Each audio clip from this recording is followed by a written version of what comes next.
Books that स्पीकमध्ये तुम्हा सर्वांचं स्वागत आहे. आजची गोष्ट धाडसी ससा. गोष्ट लिहिली आहे अंजलीताई इनामदार. गोष्टीचं वाचन आसावरी दोशी.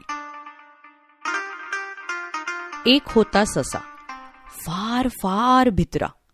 पण त्याने विचार केला की सारे प्राणी इतकंच काय, पण माणसेही आपल्याला भित्रा समजतात. कुठे काही आवाज झाला की आपण भीतो. झाडाचं पान पडलं तरी भीतो. वाघाला भीतो, सिंहाला भीतो, हत्तीला भीतो. इतकंच काय, पण मुंग्यांची रांग चाललेली असेल त्यालाही आपण भीतो. छे, धिक्कार असो आपला. मग सशाने ठरवलं आपण अजिबात घाबरायचं नाही. आपण किती शूर आहोत ते सर्वांना दाखवून द्यायचं. दुसऱ्या दिवशी सकाळी निघाली सशाची स्वारी, ताठ मान करून. तो चालत निघाला. सिंहाच्या गुहेपासून त्याने सुरुवात केली.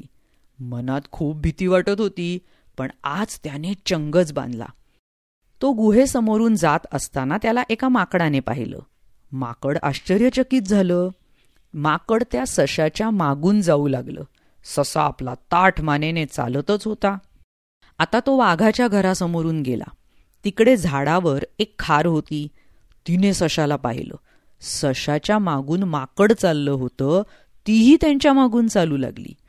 पुढे ससा, त्याच्या मागून माकड आणि त्याच्या मागून खार. असं करता करता या धीट सशाच्या मागून माकड, खार, हत्ती, हरिण, कासव, जिराफ, साळींदर, तरस, कोल्हा, लांडगा, अजगर, साप सगळे प्राणी चालायला लागले. संपूर्ण जंगलात फेरी मारून झाली. मग परत ससा सिंहाच्या गुहेपाशी आला आणि त्याने सिंहाला हाक मारली. तो म्हणाला, महाराज, मी आजपासून कोणालाही घाबरणार नाही. असं त्याने म्हणताच सिंहाने गर्जना केली. त्याबरोबर सगळे प्राणी पळून गेले. ससा तर एकदम धडपडलाच, पण परत स्वतःला सावरून ताठ उभा राहिला आणि म्हणाला, महाराज, मी खरंच कोणालाही घाबरणार नाही, अगदी तुम्हाला आणि वाघाला सुद्धा.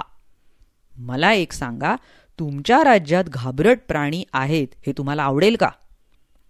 सिंह म्हणाला, खरंच रे, मी कधीच हा विचार नव्हता केला.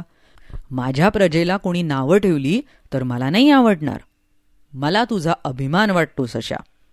चला, आज मी आत्ताच सर्व प्राण्यांची सभा बोलावतो. हे ऐकून ससा एकदम अभिमानाने फुलून गेला. संध्याकाळी सिंहाने सर्व प्राण्यांची सभा बोलावली. सिंह उच्च स्थानावर जाऊन बसला. सिंह अध्यक्ष होता.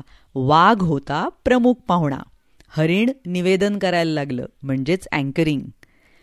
मित्रांनो, तुमचं स्वागत असो. आज आपण सगळे सशाचा गौरव करण्यासाठी इथे जमलो आहोत. मी आपल्या अध्यक्ष महाराजांना 2 शब्द बोलण्याची विनंती करतो. सिंह बोलायला उभा राहिला. मित्रांनो, आपला ससोबा आता धीट बनलाय, त्याचा मी गौरव करतो. आणि ससा ज्याप्रमाणे जिद्दीने धीट झाला, तसंच सर्वांनी धीट बनावं, स्वतःचं रक्षण करावं असं मला वाटतं. मग हत्तीने त्याच्या सोंडेतून माळ आणली. सिंहाने सशाच्या गळ्यात ती माळ घातली. सर्वांनी टाळ्यांचा कडकडाट केला. अशा रीतीने ससा आता सगळीकडे धीटपणाने हिंडत असतो.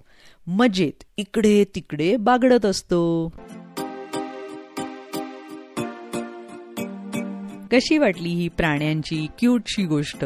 अशा अनेक गोष्टी ऐकण्यासाठी बुक्स दॅट स्पीक या चॅनलला जरूर भेट द्या. यूट्यूबवर, वेगवेगळ्या पॉडकास्टिंग चॅनल्सवर, Instagram ID books that speak. भेटूया लवकरच पुढल्या प्रस्तुतीमध्ये. Bye bye. धन्यवाद.